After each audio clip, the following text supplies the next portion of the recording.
We've spent this DVD so far examining chords. We've looked at how to create them and also the techniques and theory on how to connect them together to create progressions in either major or minor keys. And in the last session, we've basically looked at a few tricks that you can employ to keep your progressions sounding interesting, to keep your listeners hooked. So basically we can say at this point, you should have no problem creating any number of chords in any scale, and you also have the ability to chain them together to build progressions in either major or minor keys. Now, if you're still unsure on that, or you haven't really practiced, I'd fully recommend going back over the previous sessions until you feel confident and you have a good idea of how to build both chords and progressions. But if you are confident, let's move on with this session.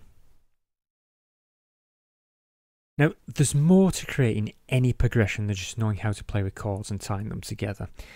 You also need to understand the principles behind harmonic rhythm and harmonic balance, because without these, even a well-written chord progression will come off as, well, sounding a bit off or just a bit wrong.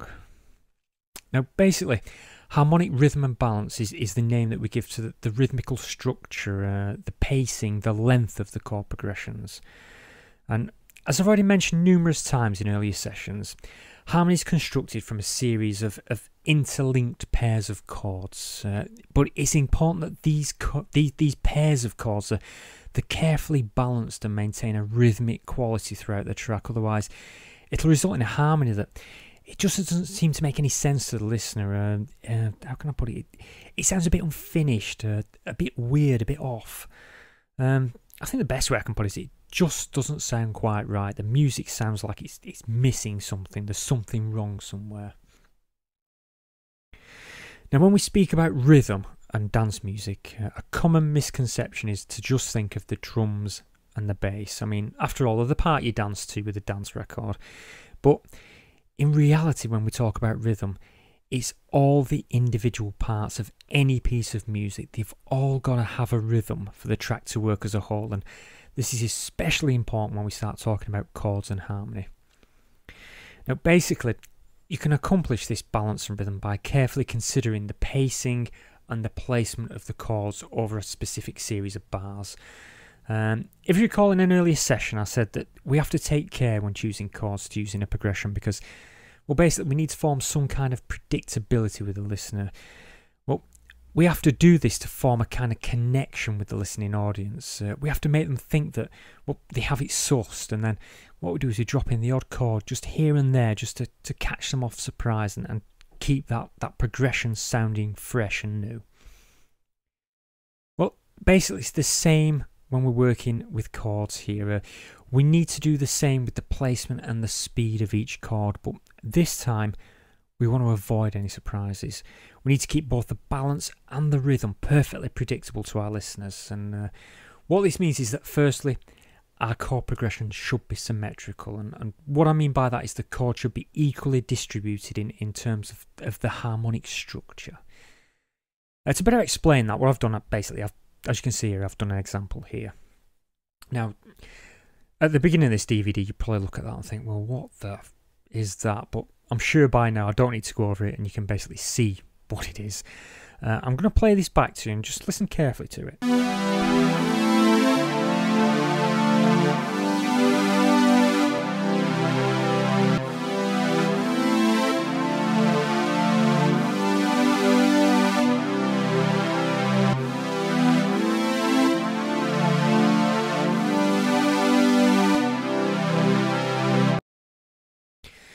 Now I want you to listen to this one.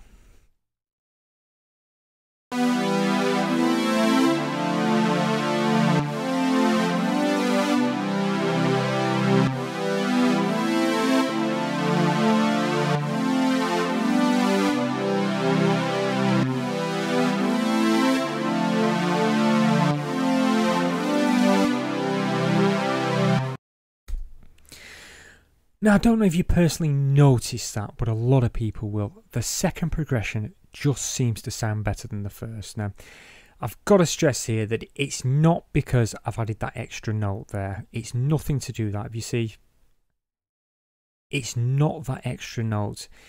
That hasn't really made that much of a difference because these are both theoretically correct for chords. the reason that this second one here sounds better is because we've employed some balance into the structure. Basically, what we've done is our first two chords there are wandering away from our key, the key of our music. And then we hit this bar here, which is the furthest away from our key of our music. And then we move on to the next bar here, which is starting to return back home to the key of our music. And then that there establishes the key of our music. Now, can you see there how basically what we've done is we've balanced the pitch of this progression out. We spent 2 bars there wandering away from the key, and then 2 bars there returning to the key. Now, this kind of symmetry, although it's not a rule, it can be important when you're writing chord structures because it gives the music a type of symmetry, a symmetry to the harmony, which leads your listeners through the music as it plays. Now, I've said this in previous sessions, with harmony, you're taking your listeners on a journey. So try to make that journey smooth and predictable by using some harmonic symmetry. If you do, and you combine that with rhythmic harmony, then you're on your way to a killer progression. Now, rhythmic harmony is, in a way, I think more important than the harmonic symmetry because, well, you have to give the listeners a predictable pattern to the chord changes. By that I mean that every time the chord changes, it should come across as though it was destined to happen. Although we may not be able to expect the next chord that happens, we know when the change is going to occur. Now, unlike when you're writing a progression and you're dropping the odd surprise, the harmonic rhythm shouldn't do that because if it does, it'll come across as wrong. If you consider arrangements, you generally introduce instruments at specific points, 8 bars, 16 bars, 32 bars. If you try and drop in an instrument at 7 bars or at 19 bars, it doesn't sound right, it sounds like something's off. And that's because we like to know when to expect something to come in. Even though we may not know what's going to come in, we like to know when it's going to come in. We need that form of familiarity.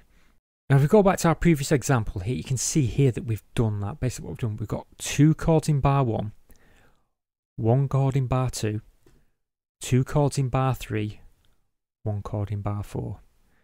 Can you see the rhythm and the balance we've got in there? Essentially, we're moving 2, 1, 2, 1. Now, provided we follow some kind of symmetrical rhythm like that, we can always ensure that our listeners are going to know when a chord change is coming. Now, another important aspect with this harmonic rhythm is that we can also use it to change the energy of a piece of music. For example, if we have a fast 4/4 beat banging away in the background and we place a slow harmonic chord progression behind it, the music will tend to come across as determined or kind of energetic.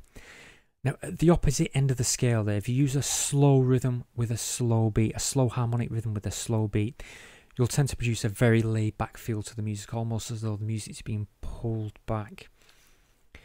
Now, a particularly good use for harmony in that way is if you want to build up some tension.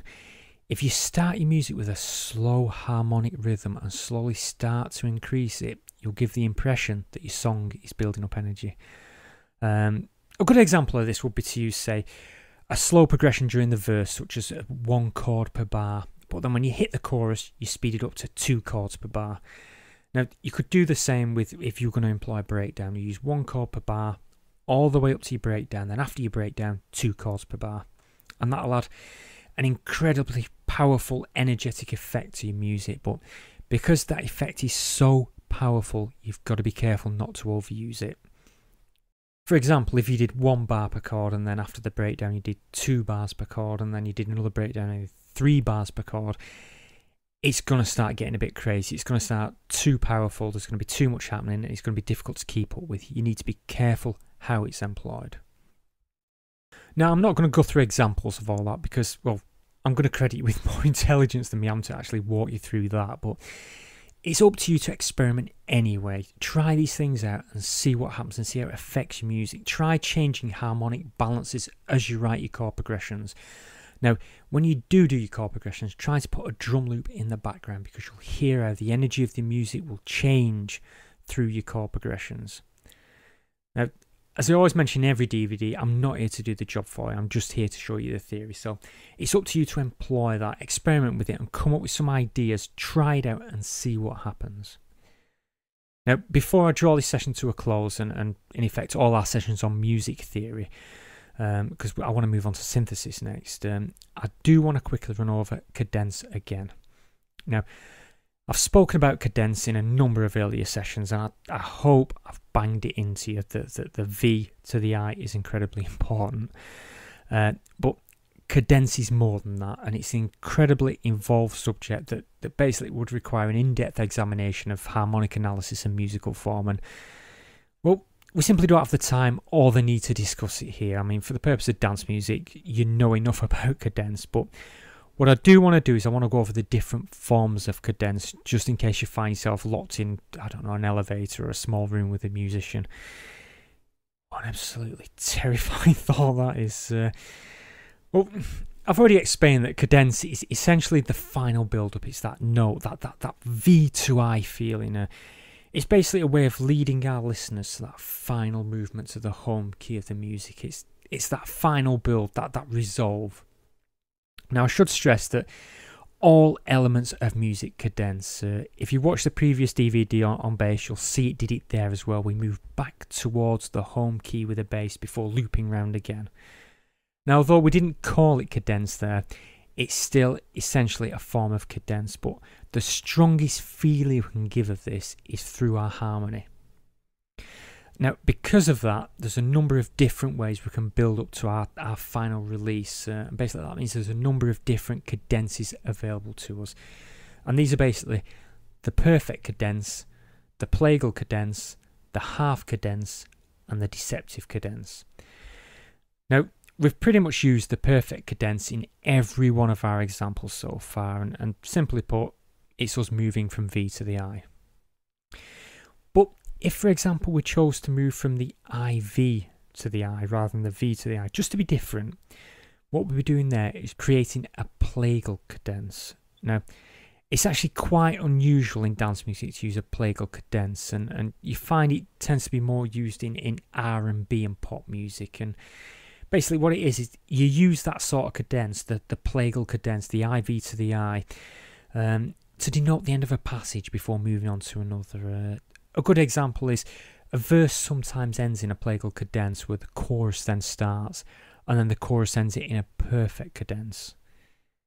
Now that's important. If you use a plagal cadence, the next session, the next part of the music should end in a perfect cadence, because if it doesn't, the music tends to hold its tension, and it just becomes incredibly irritating to listening to.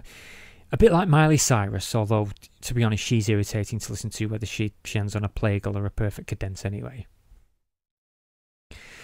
Now, a half cadence is when you're moving from a chord to the V chord, and it is pretty much aptly named. You're building up to that final stage of your music. So if you only build halfway, the part before you return to the I, then you're only actually building half a cadence. So when you move from one chord to the V, ready for the V to move to the I, you're building a half cadence. It's just one chord to the V. As long as that afterwards that V moves to the I, you've built a half cadence.